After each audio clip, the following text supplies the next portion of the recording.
ابا جی آپ کی جو باتیں ہیں نا ہاں، قیمتی ہیں، بہت قیمتی ہیرے کی طرح آپ کی باتیں.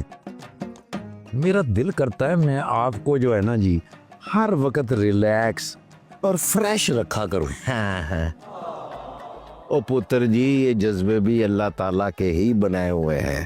وہ چاہتا تھا کہ ان جذبوں سے ہماری آزمائش کرے، لیکن ہم نے ان جذبوں کو اپنے اوپر چڑھا لیا اور خود اسفلا سافلین میں چلے گئے. ہوئے ہوئے ہوئے ابا جی، آپ کو تو پتہ ہے سب. آپ تو کھڑے ہو سکتے ہیں.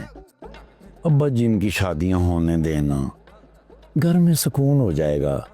سارے رشتے آپ سے بہت پیار کرتے ہیں، آپ کی بڑی رسپیکٹ کرتے ہیں، بڑی محبت کرتے ہیں خلوص کے ساتھ. پتر جی مجھے پتا آپ کدھر سے کیا مجھے سمجھانے کی کوشش کر رہے. اب میری بات کو بھی سمجھو. اور یہ میری آکڑیانا نہیں ہے، یہ عزت کا مسئلہ ہے، اور عزت کے لیے تو اللہ تعالیٰ خود کہتا ہے کہ کھڑے ہو جاؤ.